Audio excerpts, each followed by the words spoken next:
നമസ്കാരം, ഞാൻ രജനി അഭിലാഷ്. സിനിമയിൽ ഒരുമിച്ച് അഭിനയിച്ച കാര്യമൊക്കെ ശരിയാണ്. പക്ഷേ ഇങ്ങനെയൊക്കെ പറയാമോ മന്ത്രി ഗണേഷ് കുമാറെ?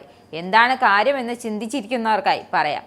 ഗണേഷ് കുമാർ മന്ത്രി കേന്ദ്രമന്ത്രിയായ സുരേഷ് ഗോപി കിട്ടുന്ന പണിയാമെന്ന രീതിയിൽ ഒരു പ്രസ്താവന എത്തിയിട്ടുണ്ട്.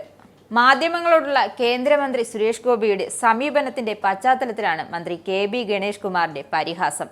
സുരേഷ് ഗോപി ഇങ്ങനെയൊക്കെ ആയിരിക്കുമെന്ന് താൻ തിരഞ്ഞെടുപ്പിന് മുമ്പേ പറഞ്ഞതാണെന്നും ഇനി എല്ലാവരും അനുഭവിക്കുക എന്നു മാത്രമാണ് എനിക്ക് പറയാനുള്ളതെന്നുമാണ് ഗണേഷ് കുമാറിന്റെ പരിഹാസം.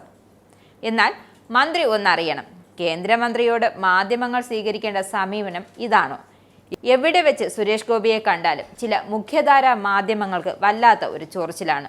അപ്പോൾ പിന്നെ അത്തരം ചൊറിച്ചിലുകളെ വെച്ച് പൊറപ്പിക്കുന്നത് ശരിയല്ലല്ലോ. അപ്പോൾ പ്രതികരിക്കുക സ്വാഭാവികമല്ലേ?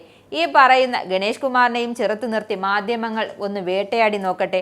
അപ്പോൾ അറിയാം ഈ മന്ത്രി എങ്ങനെ പ്രതികരിക്കുമെന്നത്. മാധ്യമ പ്രവർത്തകരുള്ള ഗണേഷ് കുമാറിന്റെ വാക്കുകൾ ഇങ്ങനെയായിരുന്നു: സുരേഷ് ഗോപിയെ കുറിച്ച് ഇനി ഞാൻ ഒന്നും പറയുന്നില്ല. അദ്ദേഹം ഇങ്ങനെയൊക്കെ ആയിരിക്കുമെന്ന് തിരഞ്ഞെടുപ്പിന് മുമ്പേ ഞാൻ പറഞ്ഞപ്പോൾ സാരമില്ല എന്ന് വിചാരിച്ചവരൊക്കെ ഇപ്പോൾ അനുഭവിച്ചു കൊള്ളുന്നു എന്നതേ ഉള്ളൂ.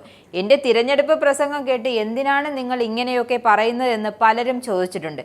ഇന്നലെയും അദ്ദേഹത്തിന് എന്താ കുഴപ്പമെന്നാണ് ഒരാൾ ചോദിച്ചത്. അതിനു മറുപടിയായി ഞാൻ പറഞ്ഞത് സുരേഷ് ഗോപിക്കല്ല കുഴപ്പം, ജയിപ്പിച്ച തൃശ്ശൂർക്കാർക്ക് എന്നാണ്.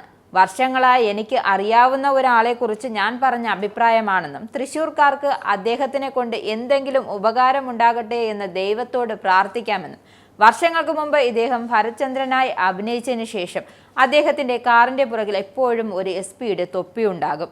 ആരുടെയെങ്കിലും ഓർമ്മയിൽ ഉണ്ടെങ്കിൽ ശ്രദ്ധിച്ചാൽ മതി. കുറെ കാലം ആ തൊപ്പി അവിടെ ഉണ്ടായിരുന്നു എന്നാണ് ഗണേഷിന്റെ വാക്കുകൾ. എന്നാൽ ഗണേഷ് മന്ത്രിക്ക് ഭരിക്കുന്ന വകുപ്പ് വൃത്തിയായി അങ്ങ് നോക്കാൻ പോലും കഴിയുന്നില്ല.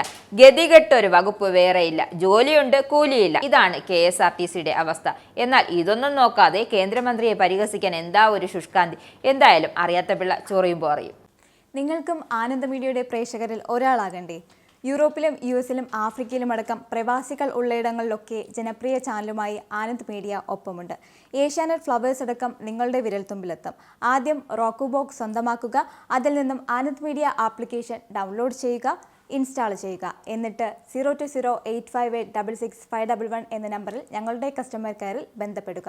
അല്ലെങ്കിൽ +91 735 660 3747 എന്ന നമ്പറിൽ വാട്സപ്പ് ചെയ്യുക. ആനന്ദ് മീഡിയയുടെ സേവനങ്ങൾ സ്വന്തമാക്കുക. മറ്റു ചാനലുകൾക്കൊപ്പം ആനന്ദ് TVയും എൻജോയ് ചെയ്യുക.